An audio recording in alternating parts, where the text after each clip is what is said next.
Assalamualaikum warahmatullahi wabarakatuh. Halo teman-teman, share lagi kegiatan di warung sembako ya. Dan kali ini saya mau sharing bagaimana caranya agar pembeli tidak menjadi kebiasaan berhutang di warung sembako kita.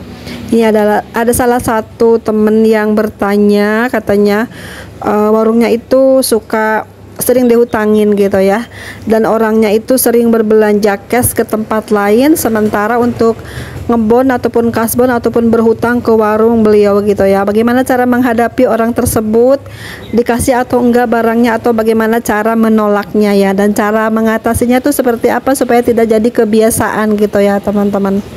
Nah, ini sharing saya juga ya, ini pengalaman saya juga selama berdagang sembako. Dan kita tuh kalau nemu orang kayak gitu tuh kayaknya bagaimana gitu ya, sementara dia tetangga deket kita, dan selalu menurut saya ini ngejengkelin orang seperti ini ya. Dan bagaimanapun namanya orang berhutang itu di mana aja pasti kurang mengenakan ya teman-teman, apalagi jika belanjanya itu seringnya ke minimarket, ke supermarket, ke warung lain gitu, cari yang harga lebih murah, sementara belum kita dilewatin gitu ya, padahal barang kita ada dan harganya pun tidak terlalu beda jauh harganya dengan warung-warung lainnya gitu ya. Nah, ini menurut saya orang seperti itu tipenya pengen cari yang murah gitu ya, pengen cari yang murah, dan meskipun tetangga sebelah berjualan barang sama, harganya tidak terlalu jauh, tapi dia pengen lebih puas beli belanjaannya, beli barangnya itu yang paling murah gitu ya teman-teman. Ya, orang seperti itu memang di mana-mana ada ya, bukan hanya di tempat saya aja. Nah, ini saya sedikit cerita teman-teman, saya tuh ada yang seperti itu. Belanjanya pengen yang murah gitu ya, kan namanya di warung sembako itu keuntungan 1.000 atau 1.500 itu udah mentok ya, udah menurut saya wajar, tapi menurut beliau tuh mahal di warung sembako mah. Dengar saya tuh suka dengar cerita gitu ya, saya tuh kalau nggak kepepet nggak mau belanja di warung sembako terdekat, katanya lebih baik saya ke pasar sekalian belanjanya banyak barang gitu ya. Jadi kalau di warung tuh belanjaan saya tuh hanya kalau kepepet aja, saya tuh sakit digituin teman-teman ya. Aduh, masya Allah ya, namanya pengusaha kecil kayaknya sepelekan sekali gitu ya dengan orang yang berpikiran seperti itu. Tapi tidak apa-apa, namanya rezeki kan tidak akan kemana teman-teman.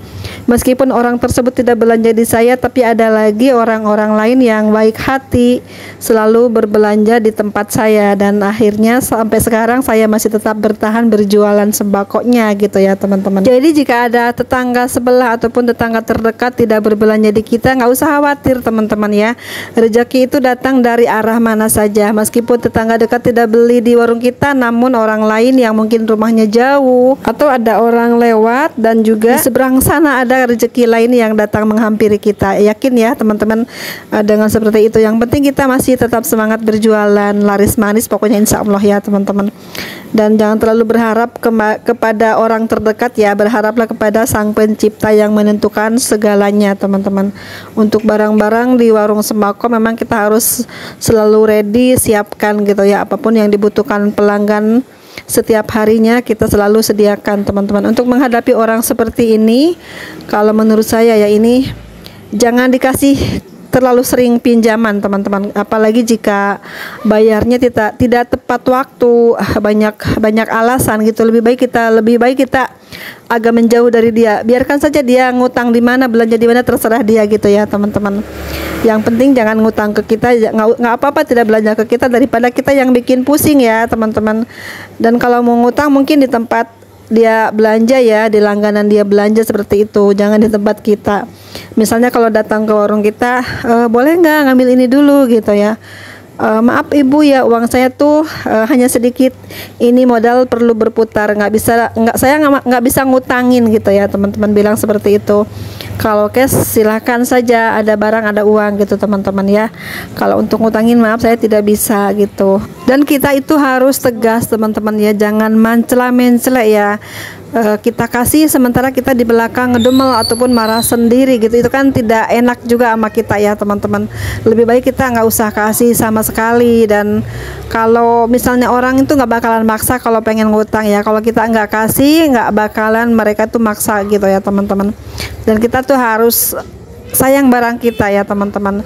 Kita segera amankan barang kita daripada kita ngutangin dan kita pun merasa nggak ikhlas gitu ya. Lebih baik kita dikatakan apapun sama mereka tuh terserah aja ya.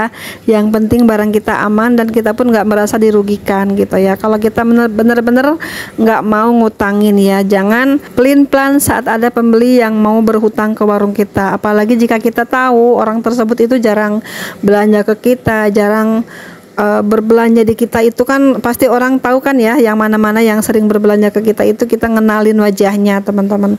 Bilang saja maaf tidak ngutangin karena uang saya tuh modal saya sedikit, perlu berputar gitu. Meskipun ini barang banyak tapi saya butuh uang untuk belanja setiap harinya gitu teman-teman ya.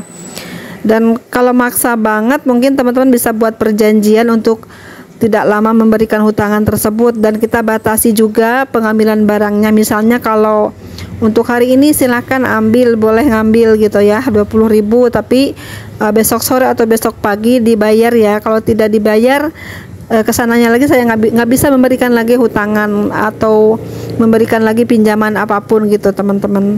Dan kita tuh memang harus tegas yang punya usaha warung sembako ini ya, jangan sering tergoda dengan rayuannya ataupun iba gitu ya, karena rata-rata kalau orang berhutang itu memberikan kesannya itu melas gitu loh teman-teman ya. Sementara nanti kalau sudah punya uang mungkin belanjanya beda lagi ceritanya, tidak lagi berbelanja ke kita itu teman-teman.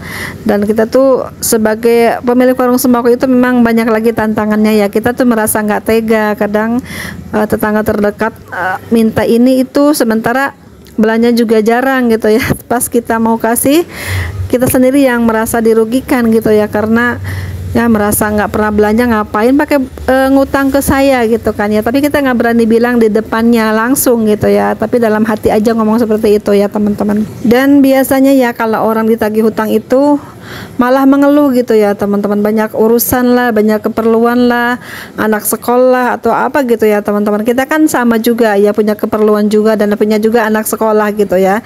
Jadi kalau ada orang curhat begini-begini, bilang aja kita juga sama, keperluannya sama seperti itu, punya anak sekolah, punya keperluan, punya tanggungan gitu ya, pengen ngasih orang tua, pengen bayar cicilan misalnya seperti itu ya. Nah ini jika ada orang yang sudah terlanjur kita kasih pinjaman barang, terlanjur kita kasih hutangan ya, jika kita tagih terus orangnya tuh malah mengeluh begini-begini, bilang saja keperluan kita pun banyak, sama gitu, seperti itu gitu ya teman-teman. Jadi kita butuh uang itu gitu ya, untuk modal dan untuk juga keperluan kita sehari-hari gitu ya teman-teman. Namanya usaha sembako itu tidak bisa ada uang mengendap ya, kita harus putar terus modalnya teman-teman. Tidak apa-apa ya kita cerita begitu kepada para pembeli. Dan kita kalau ada orang ngutang itu, kita buat perjanjian yang benar-benar orang itu mengerti teman-teman ya. Tanggal segini misalnya, janji tanggal 3 misalnya ya. Oke, saya tanggal 3 tunggu ya, kalau tidak bayar atau melenceng, jadi saya stop, nggak bakalan kasih lagi pinjaman ataupun nggak bakalan kasih lagi hutangan gitu teman-teman. Dan nominalnya pun kita harus perhatikan juga ya, batasi gitu teman-teman, minimal per minggu gitu. Misalnya kalau mingguan ya 100.000 atau 50.000-an gitu ya. Kalau belum dibayar semuanya, tidak lunas, tidak dikasih lagi hutangan teman-teman. Kalau udah terbiasa mengambil begitu, nanti keterusan kesananya ya. Dan kalau orangnya enak dan merasa kita percaya, mungkin tidak apa-apa ya. Tapi beda lagi ceritanya dengan orang yang belanja ke tempat lain tapi mengutang ke tempat kita ya. Itu harus kita tegasin bener, dan jangan kasih hati ya kalau orang seperti itu teman-teman. Meskipun kita memang harus banyak menolong, tapi kita lihat-lihat dulu orangnya. Kalau ya sekiranya kita bikin jengkel, bikin sakit hati kita, untuk apa ditolong ya teman-teman. Menurut saya seperti itu ya. Seperti itu ya teman-teman cara menolaknya ya. Jangan dikasih barang bagaimanapun alasannya ya. Bilang saja maaf tidak bisa, itu aja udah cukup sebenarnya ya teman-teman. Daripada nanti takutnya salah ngomong ya, lebih baik katakan tidak, maaf gitu aja udah cukup teman-teman ya. Sekian dulu ya teman-teman video saya kali ini, semoga menjadi jawaban ini videonya ya, dan mohon maaf jika banyak kata-kata yang salah ataupun tidak berkenan dan mungkin dalam pengucapan tidak baik, tidak benar, mohon dimaafkan dan mohon dikoreksi juga. Terima kasih semuanya ya. Assalamualaikum warahmatullahi wabarakatuh.